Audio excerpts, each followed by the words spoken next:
তোমায় ছেড়ে আর কত কাল থাকবো আমি একা দিবানিশি কেন্দে কেন্দে দিবানিশি কেন্দে কেন্দে হইলাম পাগল পারা আমি যে কি হারাবে আমি যে কি হারা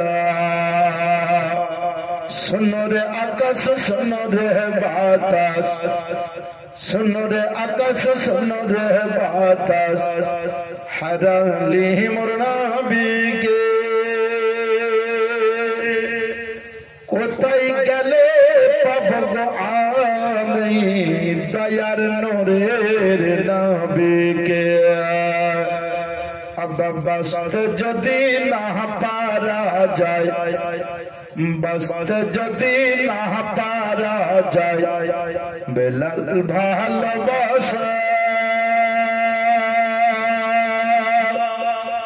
তবুও তো দেখবো একবার তোমার নূরের ছবি গোলাবি তোমার নূরের ছবি ও গো আমার দয়ার নবী ও গো আমার মায়ার নবী দাও না কেন দেখা তোমায় ছেড়ে আর কত কাল থাকবো আমি একা নবী রাহমাতাল লিল আলামিন যেইভাবে চলতে বলেছি সেইভাবে চলিও আমি নবী যা করেছি সেটা করিও যদি আমার বলাটা অক্ষরে অক্ষরে পালন করে নাও আমি কথা দিলাম তোমাদের মাটির উপরে চলার দায়িত্ব তোমাদের থাকবে মাটির উপরে চলার দায়িত্ব তোমাদের থাকবে আর মাটির ভিতরে তোমাদেরকে চালাবার দায়িত্ব নবী আমার থাকবে এত বড় গ্যারান্টেড কথা বাপ বলতে পারে না মা বলতে পারে না বেটি বলতে পারে না বিবি বলতে পারে না বন্ধু বলতে পারে না বান্ধবী বলতে পারে না যে কথাটা আমার রাহমাতাল লিল আলামিন বলে দিয়েছেন ওগো নবীর উম্মত উম্মতি সুতরাং রাস্তায় চলবেন নবীকে ফলো করে রাস্তা থেকে মসজিদে যাবেন নবীকে ফলো করে মাঠে যাবেন নবীকে ফলো করে বাগানে যাবেন তো নবীকে ফলো করে এক কথায় দ্বীন ইসলামের কাজকাম করবেন তো নবীকে ফলো করে দুনিয়ার কাজকাম করবেন তো নবীকে ফলো করে মুসলমানের আগে আমার বিশ্ব নবী বললেন আমি চলে গেলাম বলতে তোমাদের চোখ থেকে পর্দা নিলাম সাহাবায়ে কেরামকে রেখে গেলাম তবে তাবেঈনকে রেখে গেলাম আর একটা মহাগ্রন্থ কিতাব যার নাম হলো কোরআন শরীফ এই কোরআন শরীফকে তোমরা ফলো করে চলিও আহলে বাইতকে ফলো করে চলিও আমি আকা মুস্তাফা সাল্লাল্লাহু আলাইহি ওয়াসাল্লাম তোমাদের জন্য দুটো গিফট দিলাম উপহার দিলাম আমরা যদি সেগুলোকে ফলো করে চলিয়ে অবশ্যই ইহ জগতে বেড়া পার হবে পর জগতে জান্নাতের রাস্তা ক্লিয়ার হয়ে যাবে মুসলমানেরা খুব হিসাব করে চলতে হবে খুব হিসাব করে আজ আমাদের মধ্যে বিদ্যা যেমনই তো বুদ্ধি কম কাহরির কম নাই কথা ঠিক বলছি কারণ একটা আপনার সংসার মেইনটেন্স আপনি করেন একজন বাংলার বউ পড়েনি তার সংসার সে মেইনটেন্স করে একজন মাস্টার তার সংসার সেই মেইনটেন্স করে সুতরাং যা কিছুই করবেন করে ফলো কিন্তু আমার নবীকে করে চলে জীবনে ঠগা হবে না জীবনে অবনতি হবে না উন্নতি হবে জীবনে লস হবে না লাভ হবে কারণ এই নবীকে তো হাজী সাহেব গিয়ে হজ করতে গিয়ে নবীর সন্ধান চেয়েছে কাবা শরীফের কাছে গিয়ে কাবার দেওয়াল ধরে ধরে বলেছে নবী কোথায় বলো নবী কোথায় বলো? কখনো আসমানকে লক্ষ্য করে বলেছে আসমান বলে দাও নবী কোথায়? কখনো তারকাকে লক্ষ্য করে বলেছে তারকা বলো নবী কোথায়? কখনো চাঁদকে লক্ষ্য করে বলেছে বলো নবী কোথায়? কখনো হাজরে আসওয়াদকে লক্ষ্য করে বলেছে হাজরে আসওয়াদ তোমাকে কেউ চুমতো না, তুমি একটা পাথর, তোমাকে কে চুমবে?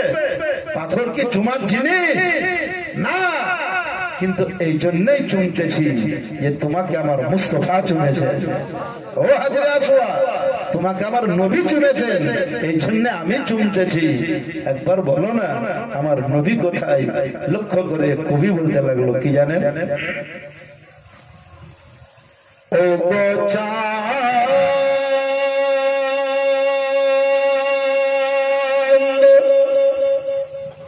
তুমি বলে দাও আমার নবীজি কোথায়?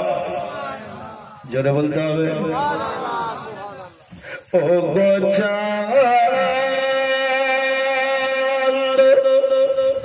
তুমি বলে দাও আমার নবীজি কোথায়?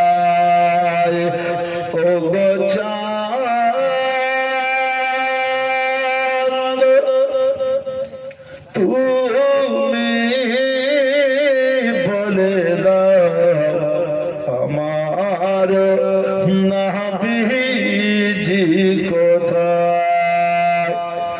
লাখো লাখো হাজিরা হজ পাকে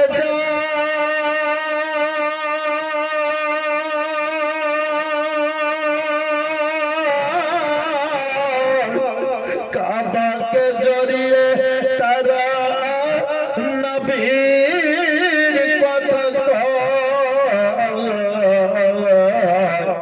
ও গো কাবা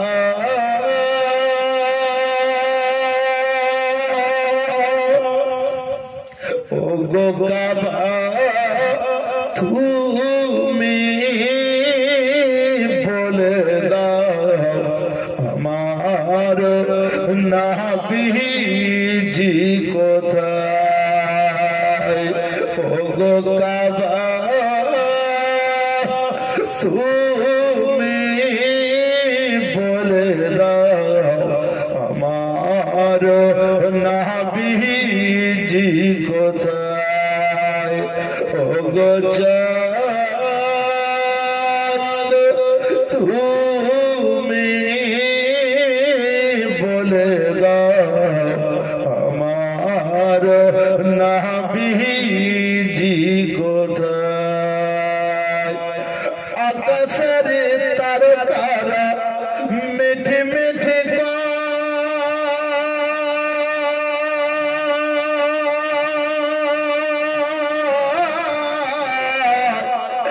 নবীর আলোকে তারা আলোকিত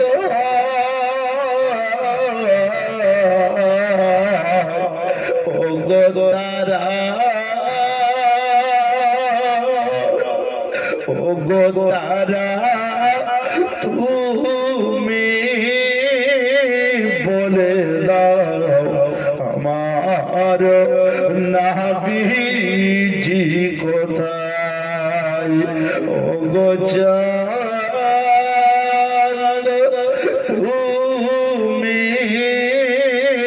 বলে দাও আমার নবীজি কোথায়? আল্লাহর হাবিব আমি তোমার উম্মতের শান ও শওকতকে বাড়িয়ে দিয়েছি, তোমার উম্মতের মধ্যে যারা আল্লাহর ওলি হবে, তোমার উম্মতের মধ্যে যারা পীর হবে, তাদেরকে লক্ষ্য করে কোরআন শরীফের আয়াত নাজিল করে দিয়েছে, নাহানু আউলিয়াউকুম ফিল হায়াতিদ দুনিয়া ওয়া ফিল আখিরাহ। ওনারাই আউলিয়া একরাম যিনারা দুনিয়াতে যে সাহায্য করতে পারেন, আখিরাতে ওই সাহায্য করতে পারেন। ওগো মুসলমানেরা, আমি আপনাদেরকে বলবো, জননী কথাটা মনে রেখে দেন। আল্লাহর নবী আকা মুস্তাফা সাল্লাল্লাহু আলাইহি ওয়াসাল্লামের উপরে যদি মহব্বত থাকে, আজকে আমি আপনাদেরকে শোনাবো। অনেকে তো জানেন যে পুরুষেরা আল্লাহর ওলি হন, কিন্তু শোনাবো আমি একটু আপনাদেরকে, মহিলা বড় আল্লাহর ওলি হন। একজনের নাম, যার নাম আপনাদের মুখস্থ আছে, তার নাম হলো হযরতে রাবিয়া বাসারী।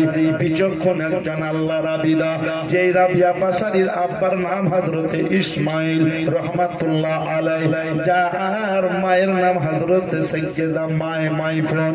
ও মুসলমানেরা গো, এই ইসমাইল রহমাতুল্লাহ আলাইহি আল্লাহর দরবারে হাত তুলে দোয়া করলেন, রব্বুল আলামিন, খালিকে কায়নাত মাওলা, আল্লাহ গো, পরপর আমাকে দুইটি কন্যা সন্তান দিয়েছো, আমার বিবির গর্ভে বাচ্চা আছে, আল্লাহ এই কন্যা বাচ্চাটাকে পুত্র সন্তান করে দিও। আল্লাহ একে আমি হাফিজ বানাবো, আল্লাহ একে আমি আলিম বানাবো, আল্লাহ একে আমি দ্বীনের খাদিম বানাবো। মাওলাই কারীম, ওগো রব্বুল আলামিন, আমার বিবির গর্ভের বাচ্চাটাকে বড় আবিদ বানাবার শখ, বড় আলিম বানাবার শখ, দ্বীনের খাদিম বানাবার শখ। আল্লাহ বললেন, ওগো আমার বন্ধু হযরতে ইসমাইল, তোমার বিবির গর্ভে যে বাচ্চাটা আছে, ওই বাচ্চাটাকেও আমি আল্লাহ পাক কন্যা সন্তান বানাবো। জোরে বলো, ওইটাও তোমার বেটি হবে, তবে তার নাম তুমি রাখবে কোনটা জানো? যেই নামটা আমি আল্লাহ রাখতে বলছি সেই নামটা রাখিও। বলে আল্লাহ কোন নাম রাখবো? বলে তোমার বিবির গর্ভে যে বাচ্চা আছে সেই বাচ্চাটার নাম হবে রাবিয়া। কি নাম বললাম? রাবিয়া। আমি আল্লাহ পাক তোমার ওই গর্ভের বিবি, কোন বিবির গর্ভে যে বাচ্চা আছে তার নাম রেখে দিলাম রাবিয়া। তোমার বিবিকে বলে দিও এটাও কন্যা সন্তান হবে। আল্লাহ পাক রব্বুল আলামিন তিনার বন্ধু হযরতে ইসমাইল রহমাতুল্লাহ আলাইহিকে বলে দিলেন। হযরতে ইসমাইল রহমাতুল্লাহ আলাইহি বললেন, আল্লাহ বড় শখ ছিল আবিদ বানাবার, বড় শখ ছিল আলিম বানাবার, বড় শখ ছিল হাফিজ বানাবার। আল্লাহ বললেন, ওগো ইসমাইল, চিন্তা করিও না, তোমার বিবির গর্ভের বাচ্চাটা কন্যা হতে পারে। আমি আল্লাহ এত বড় আবিদা বানাবো, আমি আল্লাহ এত বড় আবিদা বানাবো, যেই তার নিজের রাবিয়া হবে, ওই রাবিয়া আল্লাহর দরবারে যদি একবার দিল খুলে দোয়া করে দেয়, ওই রাবিয়া যদি আল্লাহর দরবারে দোয়া করে দেয়, আল্লাহ পাক রব্বুল আলামিন রাবিয়ার এক দোয়াতে আমার বিশ্ব নবী গুনাহ ৭০,০০০ গুনাহগার উম্মতি জান্নাতি হয়ে যাবে। আমার মা বোনেরা শোনেন, আজকে যারা জালসা এসেছে ভালো করে শুনলেন, সুবহানাল্লাহ। দেরি করবেন না, যারা আসছেন চলে আসেন, যারা এসে গেছেন ভালো করে শোনেন। আপনিও আবিদা হতে পারবেন, আপনিও হাফিজা হতে পারবেন, আপনিও আলিমা হতে পারবেন, আপনিও কারিয়া হতে পারবেন। ওগো জননী হযরতে রাবিয়া বাসারীকে আল্লাহ এত বড় আবিদ বানিয়েছিলেন, এত বড় আবিদ বানিয়েছিলেন যে রাবিয়া বাসারী প্রাথমিক থেকে এত ইবাদত করে উচ্চ স্থলের মহিলা হয়েছিলেন।